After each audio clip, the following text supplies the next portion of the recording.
70세, 나는 오늘 집을 나왔다. 문을 닫는 순간 손이 떨렸어요. 45년을 살았던 집이에요. 아이들 키우고 명절마다 시댁 식구들 모시고 남편 뒷바라지하며 보낸 세월이 모두 이 문 안에 있거든요. 그런데 이상하게도 떨림은 두려움이 아니었어요. 가슴이 두근거렸어요. 70년을 살면서 처음 느껴보는 설렘이었죠. 열쇠를 현관앞 화분 밑에 놓고 작은 캐리어 하나만 끌고 계단을 내려갔어요.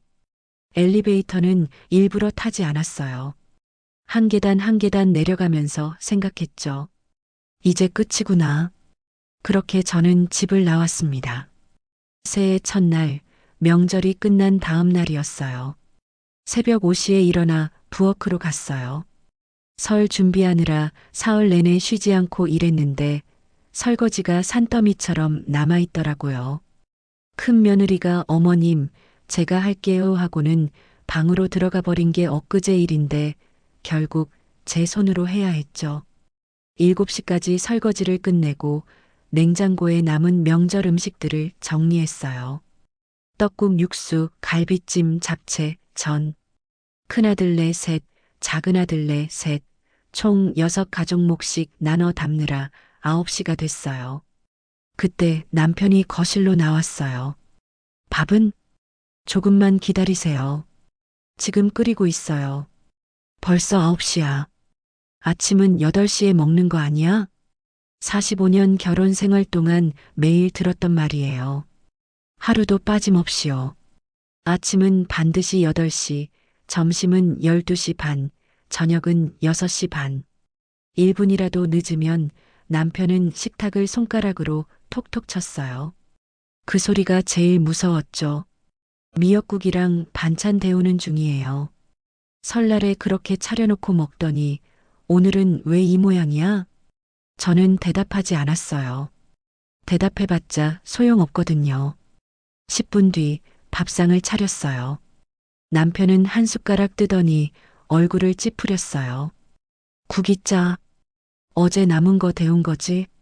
네. 나한테 남은 음식 주는 거야? 사위들한테는 그렇게 잘해주더니. 저는 그저 고개를 숙였어요. 여러분도 아시나요? 45년을 참으면서 사는 게 어떤 건지요. 하루하루가 견디는 거예요. 오늘 하루만, 오늘만 더 참자. 그렇게 45년이 흘렀어요. 이 이야기가 공감되신다면 구독과 좋아요 부탁드려요. 여러분의 응원이 큰 힘이 됩니다. 무릎이 말을 듣지 않았어요. 병원에서 인공관절 수술이 필요합니다라는 진단을 받은 게 작년 가을이었어요. 계속 미루다가 결국 2월 5일에 수술을 받았죠. 수술 당일 저녁 남편이 병실에 들어왔어요. 퇴원은 언제야? 의사 선생님이 3일 후라고 했어요. 3일? 그럼 토요일이잖아. 내가 토요일에 골프 약속 있는데. 간병인 쓰기는 돈 아깝고 큰애한테 전화해서 와달라고 해. 남편은 그 말만 남기고 나갔어요. 30분 있다가 다시 돌아올 거라고 생각했는데 그날 저녁 9시까지 오지 않았어요. 다음 날 아침 큰아들한테 전화가 왔어요. 엄마, 나 바빠서 못 가. 간병인 알아봐. 아니야, 괜찮아. 혼자 할 수 있어. 그래. 그럼 퇴원하면 연락해. 전화를 끊고 나서 천장을 봤어요. 하얀 천장을 한참 보다가 눈물이 났어요. 소리 내지 않고 조용히 울었죠. 수술 다음 날인 2월 7일, 재활 치료를 시작했어요. 물리치료사 선생님이 부축해주면서 걷는 연습을 했는데 너무 아팠어요. 다리가 제 다리 같지 않았죠. 그날 저녁 옆 병상 환자분과 이야기를 나눴어요. 그분도 저처럼 무릎 수술을 받으셨는데 남편분이 매일 와서 손을 잡아주고 딸이 매일 과일을 깎아주고 아들이 주말마다 외식시켜드린다고 했어요. 환자분은 가족들이 안 오시나 봐요? 네. 다들 바빠서요. 아이고, 이럴 때 곁에 없으면 언제 있어요. 제가 필요한 거 있으면 말씀하세요. 그분의 따뜻한 말에 또 눈물이 났어요. 2월 8일 오후 2시 퇴원 당일이었어요. 남편이 차를 가지고 왔어요. 병원 로비까지 걸어가는데 너무 아파서 벽을 짚고 한 발 한 발 옮겼죠. 남편은 핸드폰만 보고 있었어요. 집에 도착해서 현관문을 열었는데 거실이 엉망이었어요. 3일 동안 쌓인 빨래, 설거지, 쓰레기. 모든 게 그대로였어요. 내가 없는 사이에 3일 동안 혼자 있었는데 뭐 어떻게 해. 빨리 정리해. 그 순간이었어요. 무언가가 똑 하고 끊어지는 소리가 들렸어요. 머릿속에서요. 45년 동안 제 안에 차곡차곡 쌓여있던 것들이 한꺼번에 무너지는 소리였어요. 그날 밤 잠이 오지 않았어요. 무릎은 욱신거렸지만 더 아픈 건 가슴이었어요. 침대에 누워서 천장을 보면서 생각했죠. 나는 뭐지? 나는 뭘 위해 사는 거지? 아침 8시에 밥상을 차려야 하고, 점심 12시 반에 또 차려야 하고, 저녁 6시 반에 또 차려야 하고, 그 사이에 빨래하고, 청소하고, 시장 가고, 명절 준비하고, 그게 제 인생의 전부였어요. 아이들이 어렸을 때는 그래도 보람이 있었어요. 엄마 맛있어 하는 소리, 엄마 사랑해 하는 말. 그런 게 힘이 됐죠. 하지만 지금은요? 큰아들은 1년에 명절 때만 와요. 와서는 밥 먹고 TV 보고 자고 가요. 아내가 어머니 건강은 어떠세요? 하고 형식적으로 물어보면 괜찮아라고 대답하는 게 전부예요. 작은 아들은 아예 연락이 뜸해요. 작년 추석에는 가족끼리 여행 간다며 오지도 않았죠. 그날 밤 저는 처음으로 솔직해졌어요. 나는 행복하지 않아. 단 한 번도 행복했던 적이 없어. 그 생각을 하니까 무서웠어요. 70살까지 살면서 행복했던 기억이 없다는 게요. 새벽 2시쯤 됐을까요? 조심스럽게 침대에서 일어나 거실로 나왔어요. 무릎이 아파서 한 발짝씩 옮기면서요. 거실 선반에 있는 사진들을 봤어요. 결혼사진, 아이들 돌사진, 가족여행 사진. 그 사진들 속에 저는 웃고 있었어요. 하지만 그게 진짜 웃음이었나요? 지금 생각해보면 그냥 입꼬리만 올린 거였어요. 사진 뒤에 작은 거울이 있었어요. 거울 속 제 얼굴을 봤죠. 주름투성이 얼굴, 힘없이 내려간 눈꼬리, 얇아진 머리카락. 이게 나야? 70년을 살았는데 저는 제가 누군지 몰랐어요. 순이가 누군지, 뭘 좋아하는지, 뭘 하고 싶어 하는지 한 번도 생각해 본 적이 없었거든요. 그날 밤 저는 결심했어요. 남은 인생은 내 것으로 살자. 다음 날 아침부터 조금씩 준비를 시작했어요. 먼저 통장을 확인했어요. 제 명의로 된 통장에는 3천만 원이 있었어요. 친정엄마가 돌아가시기 전에 주신 돈을 몰래 모아둔 거예요. 남편은 몰랐죠. 그 돈이면 원룸 하나 얻어서 1년은 살 수 있겠다 싶었어요. 2월 15일 무릎 재활치료 핑계로 병원에 갔어요. 치료 끝나고 부동산에 들렀죠. 혼자 사실 집 구하시나요? 네, 조용한 곳으로요. 예산은 어떻게 되세요? 보증금 1,000만 원, 월세 40만 원 정도요. 부동산 사장님이 몇 군데 보여줬어요. 그 중에 작은 원룸 하나가 마음에 들었어요. 5평 남짓한 공간이었지만 창문으로 햇볕이 잘 들어오고 근처에 공원이 있었죠. 여기로 할게요. 언제 입주하시게요? 한 달 후요. 3월 15일에 계약금을 내고 집으로 돌아왔어요. 가슴이 콩콩 뛰었어요. 그 뒤로 한 달 동안 저는 조금씩 준비했어요.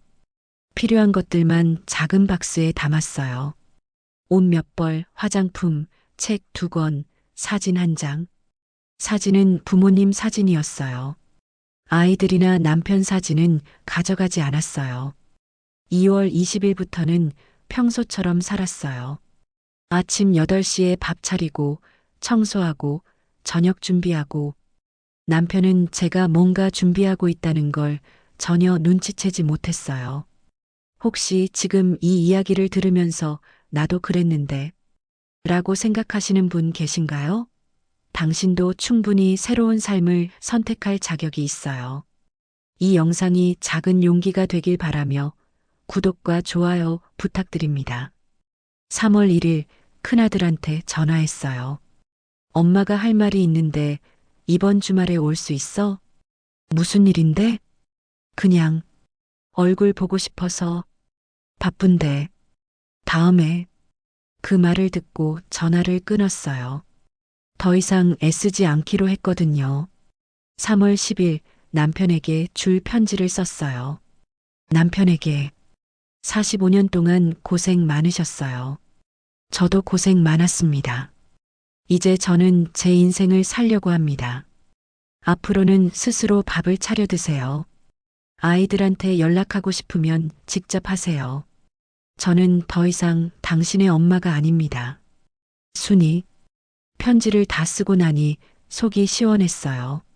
3월 14일 밤 마지막 저녁을 준비했어요. 남편이 좋아하는 된장찌개를 끓였죠. 마지막이니까요. 저녁을 먹고 설거지를 하면서 생각했어요. 내일이면 이 설거지도 마지막이구나. 그날 밤은 잠이 잘 왔어요. 새벽 5시에 일어났어요.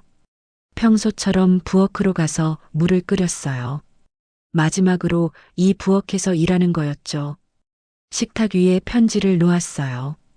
그리고 냉장고 문에 메모를 붙였어요. 김치는 아래 칸, 반찬은 두 번째 칸, 밥은 전자레인지에 3분. 마지막까지 친절했죠.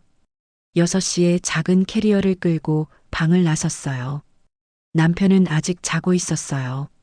침실 문을 살짝 열고 들여다봤어요. 코를 골며 자는 남편의 얼굴을 봤죠. 45년을 함께 산 사람이었어요. 하지만 아무 감정도 들지 않았어요. 안녕히 계세요. 마음속으로만 인사하고 문을 닫았어요. 현관문을 열고 나가기 전에 집을 한번 돌아봤어요. 거실의 소파, 식탁, TV, 부엌. 45년의 흔적들이었어요. 하지만 그건 제 흔적이 아니었어요. 남편의 집, 아이들의 집, 시댁의 집이었지. 제 집은 아니었거든요. 6시 20분 문을 닫았어요. 열쇠를 화분 밑에 놓고 계단을 내려갔어요. 한 계단 한 계단 내려가면서 몸이 가벼워지는 걸 느꼈어요. 무릎은 아팠지만 마음은 날아갈 것 같았죠. 1층 로비에 도착했을 때 뒤를 돌아봤어요. 16층 우리 집 창문이 보였어요. 아직 불이 꺼져 있었죠. 이제 정말 끝이구나. 택시를 타고 새 집으로 갔어요. 원룸 문을 열었을 때의 기분을 뭐라 설명해야 할까요? 텅 비어 있었어요. 아무것도 없었죠. 하지만 이상하게 풍요로웠어요. 짐을 풀고 창문을 열었어요. 봄바람이 들어왔어요. 아, 봄이 왔구나. 45년 동안 봄을 느낄 여유가 없었어요. 명절 준비하고, 환절기 이불 빨고, 김장 준비하고, 계절은 그냥 해야 할 일의 목록일 뿐이었죠. 하지만 지금은 달랐어요. 봄바람을 온몸으로 느꼈어요.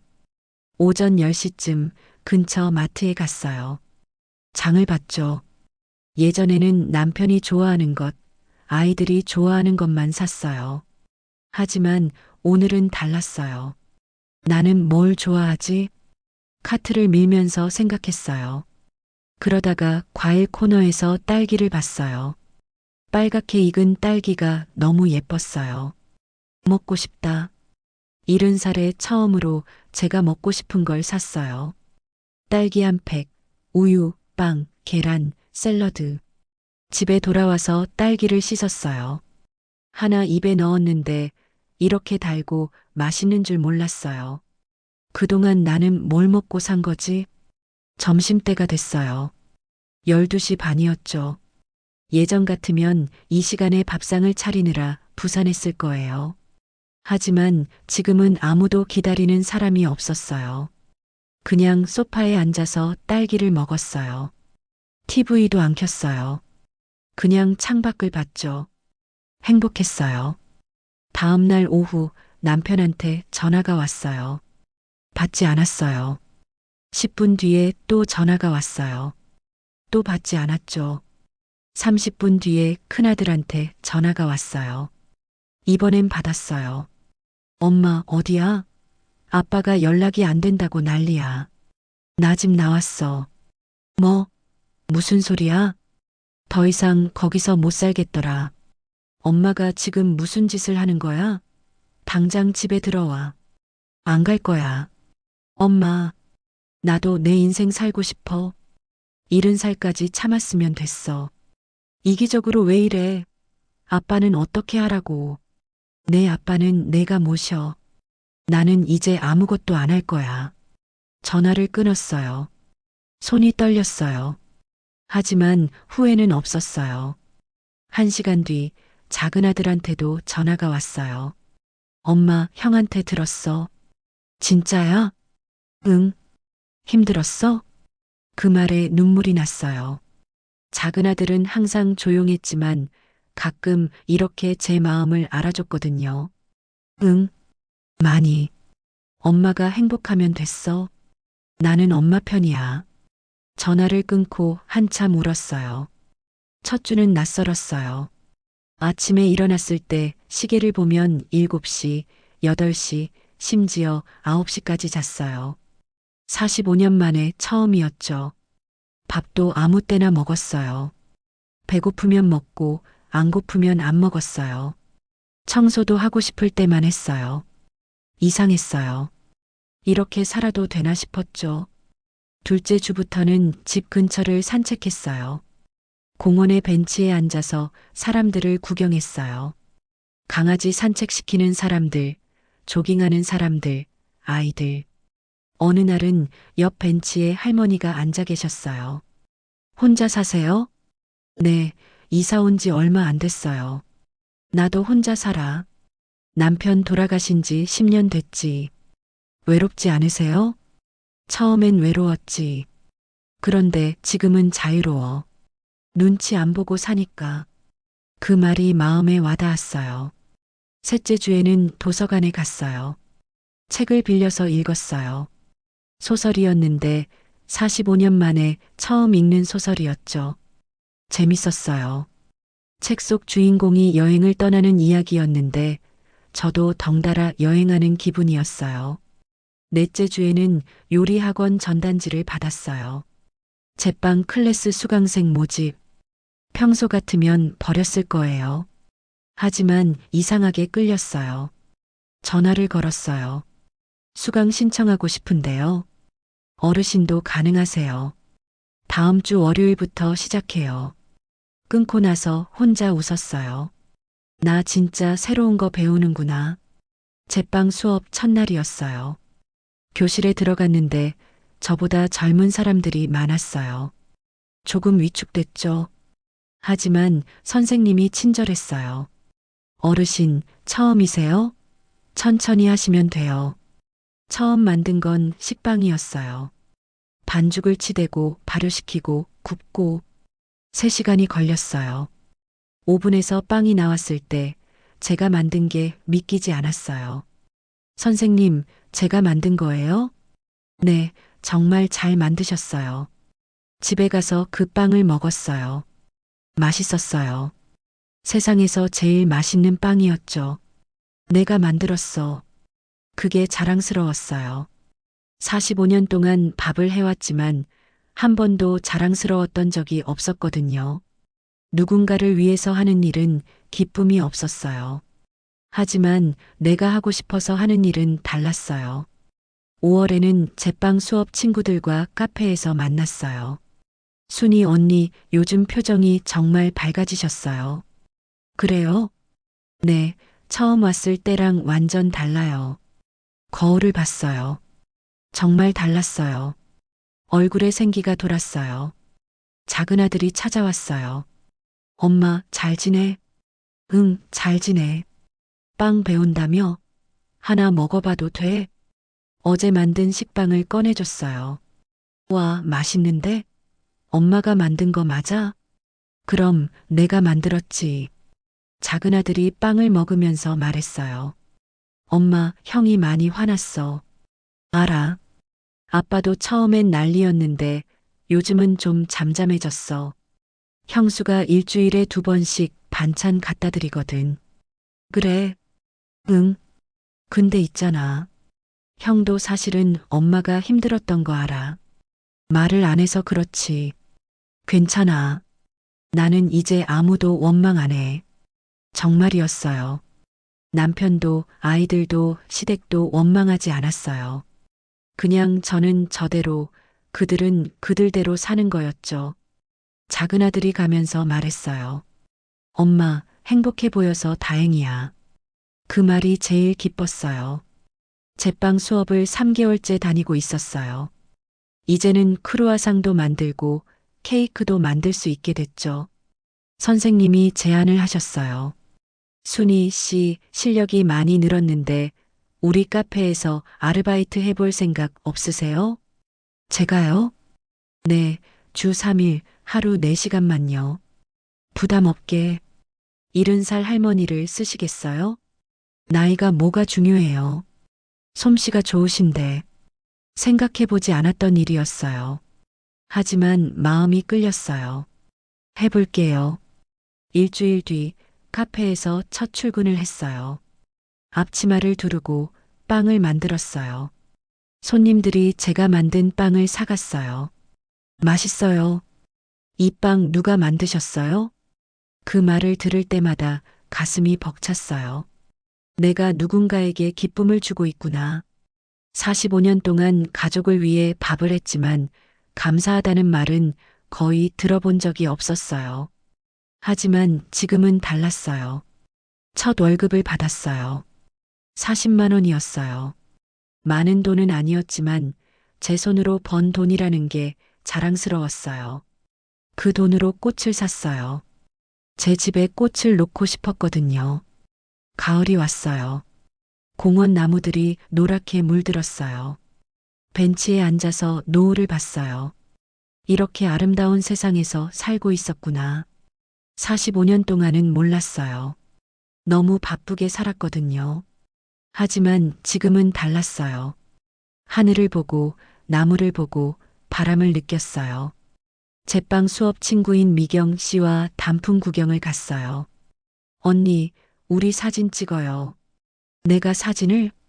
네, 예쁘게 나왔으니까 추억으로 남겨야죠. 사진을 찍었어요. 나중에 사진을 봤는데 웃고 있는 제 모습이 낯설었어요. 진짜 웃는 얼굴이었거든요. 남편한테 전화가 왔어요. 6개월 만이었어요. 순이야. 네. 건강하냐? 네, 건강해요. 침묵이 흘렀어요. 미안하다. 귀를 의심했어요. 45년 결혼 생활 동안 단 한 번도 들어본 적 없는 말이었거든요. 내가 너한테 못했다. 돌아올 생각 없냐? 없어요. 그래. 알았다.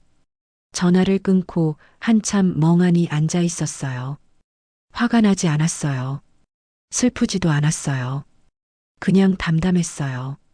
이제 정말 끝났구나. 45년의 무게가 내려놓아지는 기분이었어요.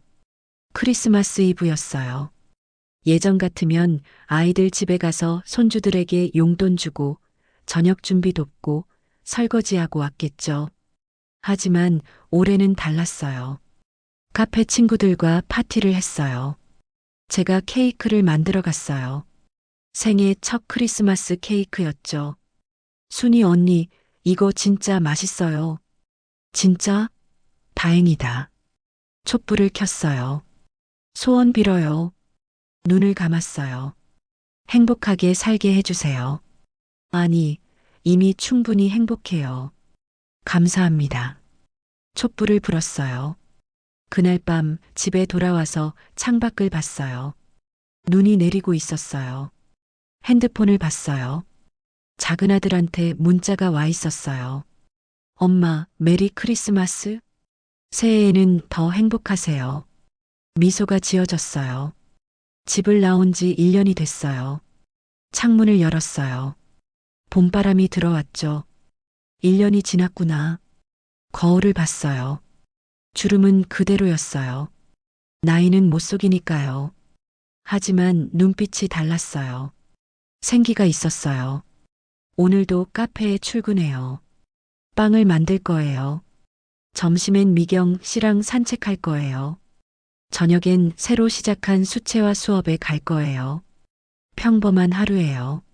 하지만 이 평범함이 제겐 선물이에요. 누구 눈치 안 보고 시간에 쫓기지 않고 하고 싶은 걸 하면서 사는 하루가요. 여러분께 말씀드리고 싶어요. 나이는 숫자일 뿐이에요. 70살이어도 80살이어도 새로운 삶을 시작할 수 있어요. 늦은 건 없어요. 가장 중요한 건 지금이에요. 지금 불행하다면 지금 바꾸세요. 내일은 오늘보다 더 늦었어요. 저는 70살에 집을 나왔어요. 그리고 처음으로 행복해졌어요. 고생 많았어, 순이야. 이제는 내가 내 삶의 주인공이야. 여기까지 제 이야기를 들어주셔서 감사해요. 혹시 지금 힘든 시간을 보내고 계신 분이 있다면 용기 내세요. 변화는 무섭지만 지금보다 더 나쁠 순 없어요. 나이가 많다고, 엄마라고, 아내라고, 며느리라고. 그런 이름 때문에 당신의 행복을 포기할 필요는 없어요. 당신도 행복할 자격이 있어요. 꼭 기억하세요. 이 이야기가 누군가에게 작은 용기가 되었기를 바래요. 구독과 좋아요는 더 많은 분들에게 이 메시지를 전하는데 큰 힘이 됩니다. 감사합니다.